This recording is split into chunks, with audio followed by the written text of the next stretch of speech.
And we move on to the story. The Road Traffic Management Corporation has warned the public against renewing car licenses via WhatsApp. A new service called Chatback allows car owners to renew their car license on WhatsApp. And what it says are a few simple steps avoiding queues, but the RTMC says it's tricky. To find out more, we're joined by spokesperson Simon Zwane. Mr. Zwane, a very good evening to you. Thank you so much for taking the time to speak to us.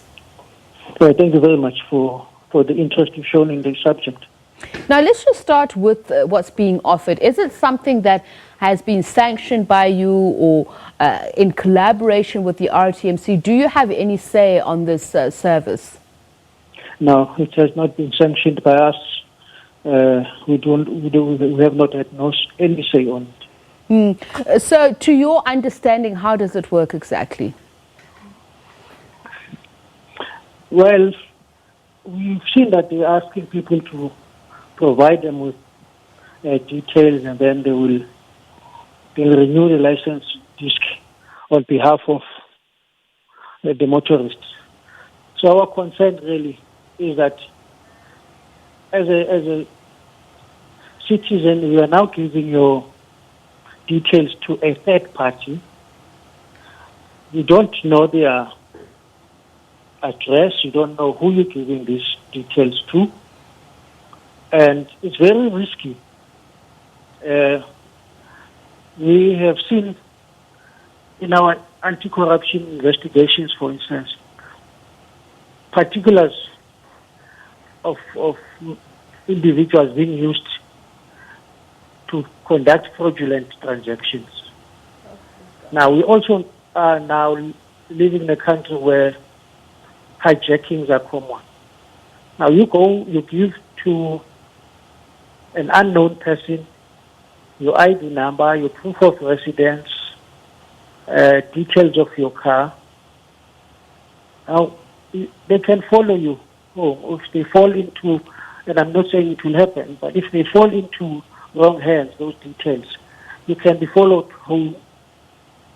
They can hijack you because now they know what car you are driving, what color it is, what model it is. Alternatively, those details can also be used to clone the car. You find that there's a similar car driving elsewhere. It's not your car, but the traffic fines are coming to you and all of that. Okay, Mr. Zwane, allow me to just jump in here, and I'm reading comments from a lot of the people who are using these private companies to do that with them. They seem to be expressing a great deal of frustration with the system.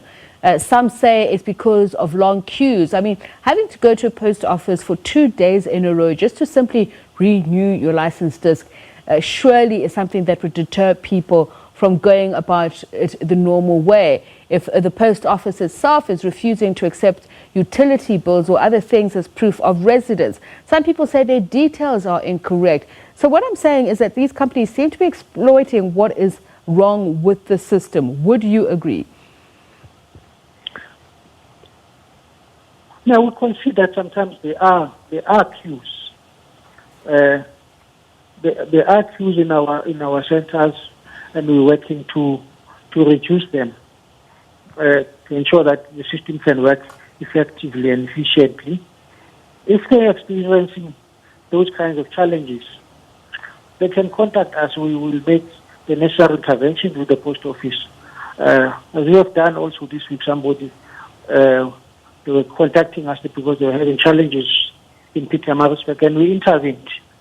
Sometimes there is misunderstanding from frontline employees about what documents are required, and we intervene to correct the misunderstanding.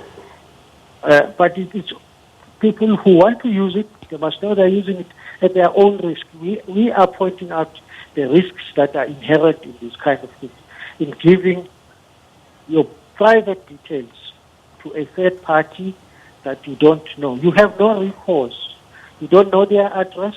You don't know the name of person you have given the documents to. If anything happens, you have no recourse.